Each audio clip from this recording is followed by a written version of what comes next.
اعوذ باللہ من الشیطان الرجیم، بسم اللہ الرحمن الرحیم، اللہم صلی علی محمد و آل محمد۔ ماں باپ کی خدمت کا صلہ ہمیں جنت میں ملے گا۔ نبی کریم صلی اللہ علیہ وآلہ وسلم نے فرمایا کہ ماں باپ کے سامنے جھکنا ہی برائی ہے، اور حقوق العباد میں سب سے پہلا حق ماں باپ کی عزت کرنا ہے۔ اکثر آپ نے سنا ہوگا کہ ماں کے قدموں کے نیچے جنت ہے، تو اس بات سے اندازہ لگائیے کہ ماں کا رتبہ کتنا زیادہ ہوگا۔ ہمارے نبی کریم صلی اللہ علیہ وسلم نے فرمایا کہ ماں باپ کو مسکرا کر دیکھنا حج کے برابر ثواب ملتا ہے۔ آپ سب کو سیدہ شہزادی کا سلام، مل کر گزاریں گے ماہ رمضان۔ رمضان کی شان پروگرام میں آپ سب کو دل کی گہرائیوں سے خوش آمدید کہتی ہوں۔ اور آج ہمارے ساتھ جو مہمان موجود ہیں مس کاریہ کنول، ان کے ساتھ ہیں مولانا وقاص صاحب، ان کے ساتھ ہیں حافظ رحمت اللہ، جو ہمیں نعت رسول مقبول صلی اللہ علیہ وسلم سنائیں گے۔ اور آج کا ہمارا ٹاپک ہے ماں باپ کی شان اور فضائل قرآن۔ جی مس کاریہ کنول، ماں باپ کی شان آپ بیان کیجئے۔ الحمدللہ رب العالمین والصلاة والسلام علی سید المرسلین، اما بعد فاعوذ باللہ من الشیطان الرجیم، بسم اللہ الرحمن الرحیم۔ فرمان مصطفیٰ صلی اللہ تعالی علیہ وسلم ہے، اے لوگو، بے شک بروز قیامت اس کی دہشتوں یعنی گھبراہٹوں اور حساب کتاب سے جلد نجات پانے والا وہ شخص ہوگا جس نے تم میں سے مجھ پر دنیا کے اندر کثرت سے درود پاک پڑھا ہوگا۔ صلو علی الحبیب صلی اللہ تعالی علی محمد صلی اللہ علیہ وآلہ وسلم۔ حضور اقدس صلی اللہ علیہ وسلم کا فرمان علی شان ہے کہ جس کو یہ پسند ہو کہ اللہ تعالیٰ اس کی عمر کو دراز کرے اور اس کا رزق بڑھا دے، تو اس کو چاہیے کہ اپنے والدین کے ساتھ حسن سلوک سے پیش آئے۔ قرآن مجید فرقان حمید میں بھی ماں باپ کا احترام بہت جگہ مقامات پر بیان کیا گیا ہے۔ ارشاد باری تعالیٰ ہے وَقَضَىٰ رَبُّكَ أَلَّا تَعْبُدُوا إِلَّا إِيَّاهُ، اور تیرے رب نے فیصلہ کر دیا کہ اس کے سوا کوئی عبادت کے لائق نہیں ہے۔ بے شک۔ وَبِالْوَالِدَيْنِ إِحْسَانًا، اور والدین کے ساتھ احسان کرو، حسن سلوک کرو۔ اما یبلغن عندک الکبر احدہما، اگر ان دونوں میں سے کوئی بڑھاپے کو پہنچ جائے، او کلاہما، یا ان دونوں کو بڑھاپے میں پہنچ جائے تو ان کو اف تک نہ کیا جائے۔ فلا تقل لہما اف ولا تنہرہما وقل لہما قولا کریما، اور ان کو اف تک نہ کیا جائے اور ان کے ساتھ انکساری کے ساتھ جھکے رہنا چاہیے۔ وَقَضَىٰ رَبُّكَ أَلَّا تَعْبُدُوا إِلَّا إِيَّاهُ، اور تیرے رب نے حکم دیا کہ اس کے سوا کسی کی عبادت نہ کی جائے۔ وَبِالْوَالِدَيْنِ إِحْسَانًا، اور والدین کے ساتھ حسن سلوک کیا جائے۔ إِمَّا يَبْلُغَنَّ عِندَكَ الْكِبَرَ أَحَدُهُمَا أَوْ كِلَاهُمَا، ان میں سے ایک یا دونوں بڑھاپے کو پہنچ جائیں تو فلا تقل لهما اف ولا تنہرهما وقل لهما قولا کریما، تو ان کو اف تک نہ کہا جائے اور نہ ان کو جھڑکا جائے اور ان سے خوب ادب سے بات کی جائے۔ واخفض لهما جناح الذل من الرحمة، اور ان کے سامنے شفقت سے انکساری کے ساتھ جھکے رہنا چاہیے۔ وَقُلْ رَبِّ ارْحَمْهُمَا كَمَا رَبَّيَانِي صَغِيرًا، اور ان کے لیے یوں دعا کرتے رہنا چاہیے کہ اے اللہ ان پر رحم فرما جس طرح انہوں نے مجھے بچپن میں پالا۔ تو نبی اکرم صلی اللہ تعالیٰ علیہ وسلم نے ماں باپ کی جو شان عظمت بیان کی ہے، حضرت ابو ہریرہ سے روایت ہے کہ ایک مرتبہ حضور پاک صلی اللہ تعالیٰ علیہ وسلم کی خدمت میں ایک شخص آیا تو اس نے پوچھا کہ یا رسول اللہ صلی اللہ تعالیٰ علیہ وسلم کے سب سے زیادہ حقدار حسن سلوک میں کون ہے؟ جی، تو آپ صلی اللہ تعالیٰ علیہ وسلم نے فرمایا کہ تمہاری ماں۔ پھر پوچھا گیا تو پھر آپ صلی اللہ تعالیٰ علیہ وسلم نے فرمایا کہ تمہاری ماں۔ تیسری بار پھر پوچھا گیا تو آپ نے یہی فرمایا کہ تمہاری ماں۔ اس کے بعد پھر اس آدمی نے پوچھا، اس شخص نے پوچھا کہ یا رسول اللہ صلی اللہ تعالیٰ علیہ وسلم، اس کے بعد سب سے افضل حسن سلوک میں کون زیادہ مرتبے والا ہے؟ تو نبی کریم صلی اللہ تعالیٰ علیہ وسلم نے فرمایا کہ تمہارا باپ۔ اللہ اکبر۔ کہ 3 مرتبہ بتایا گیا کہ تمہاری ماں کی شان ہے، وہ تم پر زیادہ خدمت کی حقدار ہیں۔ جی۔ اس کے بعد تمہارا باپ، وہ کیسے کہ قرآن پاک میں بتایا جا رہا ہے وَوَصَّيْنَا الْإِنسَانَ بِوَالِدَيْهِ إِحْسَانًا، اور تمہیں وصیت کی جا رہی ہے لوگوں کہ اپنے والدین کے ساتھ احسان سے احسان کرو۔ ماں کا بھی حق زیادہ ہے تو باپ کا بھی اتنا ہی ہے۔ دیکھیں ماں پرورش کرتی ہے، گھر میں بچوں کو سنبھالتی ہے، تو باپ باہر مشقت محنت کر کے لاتا ہے کما کے، تو بچے کھاتے پیتے ہیں۔ جی ٹھیک ہے، دونوں کا حق برابر ہے۔ جی، حملتہ فی قرآن پاک میں یہ نا کیوں حق زیادہ بتایا ہے کہ ماں کا 3 درجے حق کیوں ہے، 1 درجہ باپ کا حق کیوں ہے؟ فرمایا حملتہ امہ کرہا ووضعتہ کرہا، کہ اس کو اس کی ماں نے تکلیف کے ساتھ اپنے پیٹ میں رکھا جی، اور تکلیف کے ساتھ اسے جنا، وحملہ وفصالہ 30 شہرا، اور اس کا حمل اور دودھ چھڑانا 30 مہینے تک ہے۔ یہ 3 چیزیں آ گئیں جس کی وجہ سے ماں کا حق زیادہ ہو گیا کہ وہ حمل کی وجہ سے اپنی تکلیف اٹھاتی ہے، پھر وہ جنتی ہے بچے کو تکلیف کے ساتھ، پھر وہ دودھ پلاتی ہے، ایک آزمائش کا سلسلہ چلتا رہتا ہے۔ تو اس وجہ سے 3 جو چیزیں اذکار وہ بتائی گئی ہیں، اس کی وجہ سے ماں کو زیادہ اہمیت دی گئی ہے۔ بے شک باپ کا بھی وہی درجہ ہے، ٹھیک ہے نا، اللہ تعالیٰ نے باپ کو بھی حاکم قرار دیا ہے، لیکن اس لیے ان 3 چیزوں پر جو عورت کو ماں کی شان کی عظمت کو ترجیح دی گئی ہے۔ جی مولانا وقاص صاحب، آپ سے میرا سوال ہے کہ قرآن میں ماں باپ کا کیا مقام ہے؟ بسم اللہ الرحمن الرحیم، مولا صلی وسلم دائما ابدا علی حبیبک خیر الخلق کلہم۔ قرآن کریم نے بہت سی جگہوں پر ماں باپ کی شان کو بیان کیا ہے۔ جی، ایک سورہ مبارکہ ہے وَقَضَىٰ رَبُّكَ أَلَّا تَعْبُدُوا إِلَّا إِيَّاهُ وَبِالْوَالِدَيْنِ إِحْسَانًا۔ اس آیت میں آگے چلتے جائیں تو ایک لفظ آتا ہے اف۔ ہمارے نزدیک بہت معمولی لفظ ہے۔ جی، ہم ماں باپ کو، ہمارے آج کا جو نوجوان ہے، آج کے بچے اس سے بڑے بڑے لفظ کہہ جاتے ہیں۔ مگر قرآن ہمیں یہ سکھا رہا ہے کہ اف ہلکی سی ایک بات ہے کہ ماں باپ کو یہ بھی نہیں کہنا۔ قرآن نے لفظ اف کہہ کے ہمیں یہ سمجھایا ہے کہ ماں باپ کا کتنا مقام ہے کہ انہیں ہم اف بھی نہیں کہہ سکتے۔ نبی کریم صلی اللہ علیہ وسلم نے ہمیں ماں کا مقام سمجھایا۔ پیارے آقا جان دو عالم صلی اللہ علیہ وسلم ایک دفعہ آپ فرماتے ہیں کہ اگر میں نماز پڑھ رہا ہوں اور میری ماں مجھے آواز دے بیٹا محمد، تو میں نماز چھوڑ کر ماں کی بات سنوں۔ سبحان اللہ۔ اس بات سے دیکھیں کہ ماں کی کتنی شان ہے کہ جانے دو عالم تاجدار کائنات فرما رہے ہیں کہ ماں کی شان کاش میری والدہ آج زندہ ہوتی تو میں نماز پڑھ رہا ہوتا تو مجھے آواز دیتی تو میں نماز کو چھوڑ کر اپنی ماں کی بات سنتا۔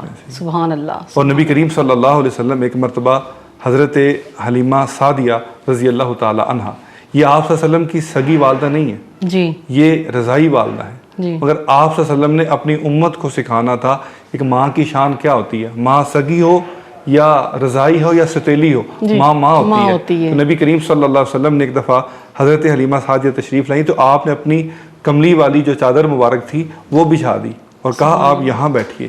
جب وہ چلی گئی تو لوگوں نے کہا یا رسول اللہ آپ نے یہ عمل کیوں فرمایا؟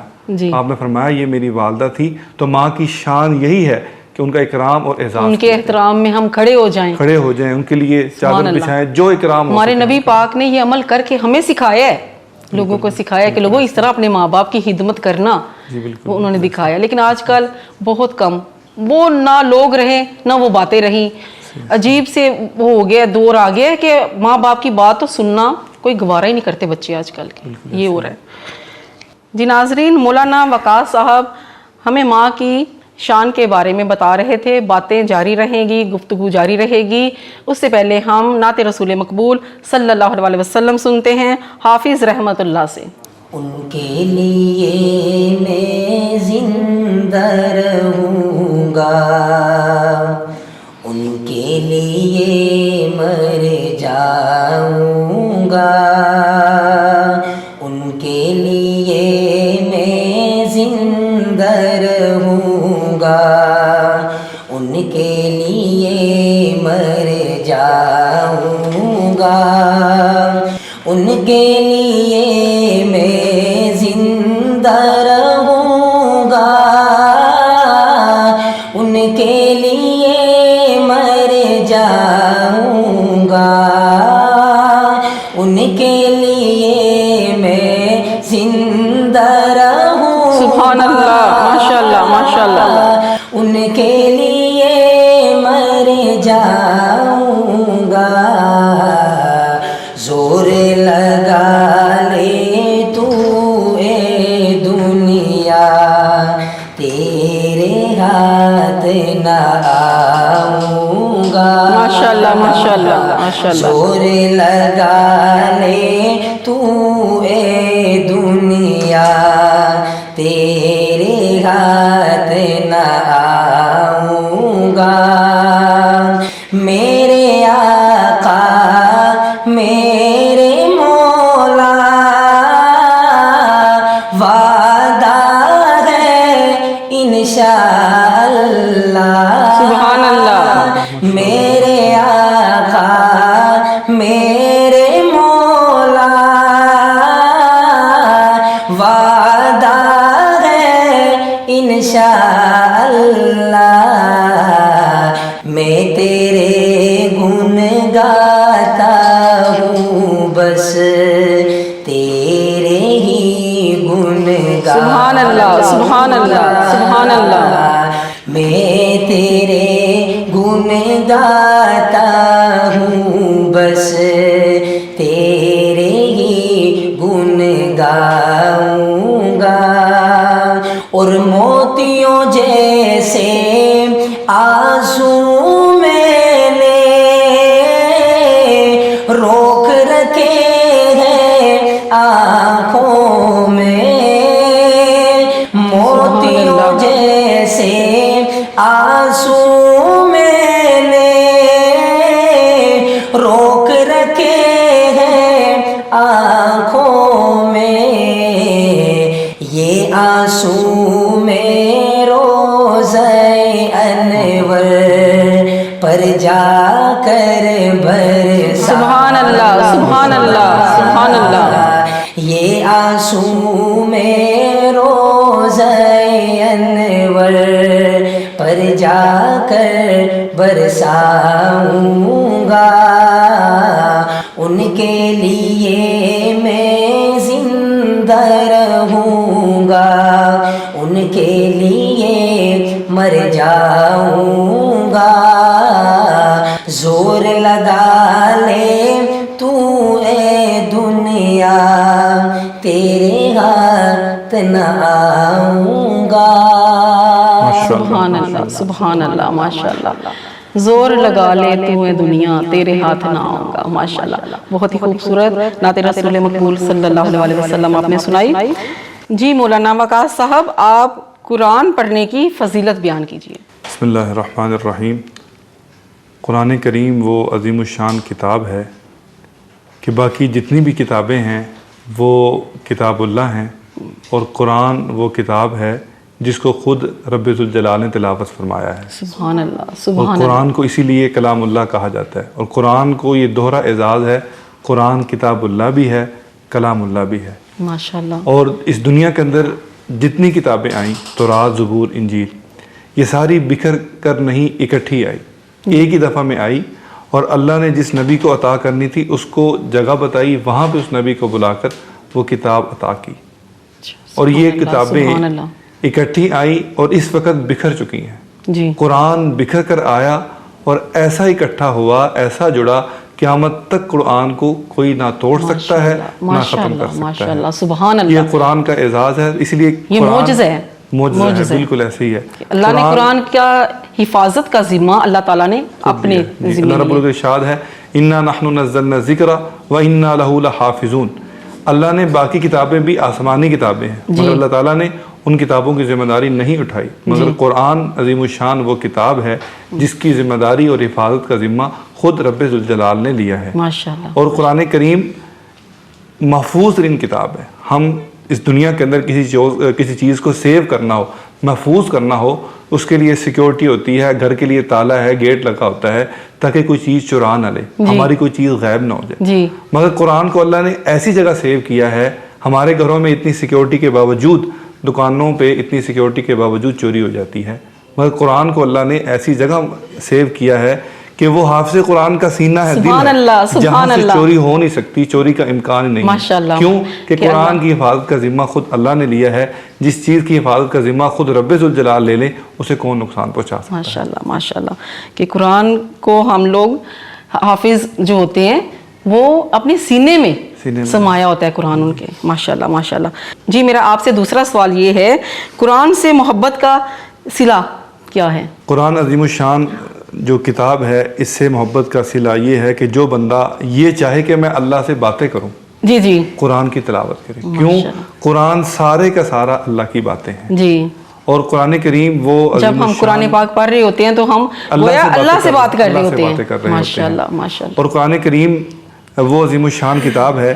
ایک حضرت امام عاصم کوفی بہت بزرگ ہیں، یہ مدینہ منورہ میں بچوں کو قرآن پڑھاتے تھے، جی ان کے منہ سے خوشبو آیا کرتی تھی۔ ماشاءاللہ۔ اب یہ قرآن پڑھنے کا صلہ بتا رہا ہوں۔ جی تو ان کے اسٹوڈنٹ نے پوچھا، شاگردوں نے پوچھا کہ استاد جی یہ کیا ماجرا ہے کہ آپ کوئی الائچی وغیرہ کھاتے ہیں، کیا چیز استعمال کرتے ہیں کہ آپ کے منہ سے خوشبو آتی ہے اور بڑی خوبصورت خوشبو سبحان آتی ہے؟ اللہ سبحان اللہ۔ وہ فرماتے ہیں کہ ایک رات میں سویا، خواب میں جانے دو عالم صلی اللہ علیہ وسلم کی زیارت ہوئی، سبحان پیارے اللہ، آقا سبحان مصطفیٰ اللہ۔ صلی اللہ علیہ وسلم نے میرے ان لبوں کو چوما اور سبحان فرمایا اللہ، کہ تم سبحان میری اللہ، مسجد میں سبحان بیٹھ کر قرآن پڑھتے ہو اور سبحان وہ اللہ۔ قرآن جو مجھ پہ نازل ہوا ہے، سبحان اللہ۔ تو انشاءاللہ آپ خوشبو جب تو بھی پھر قرآن آقا محمد مصطفیٰ صلی اللہ علیہ حضور خود وسلم بھی کی تھی ہے، خوشبو۔ یہ کتاب بھی خوشبو والی ہے، جی اور جو اس کتاب کو پڑھتا ہے وہ بھی خوشبودار ہو جاتا ہے۔ خوشبودار ہو جاتا ہے، بے شک بے شک، سبحان اللہ۔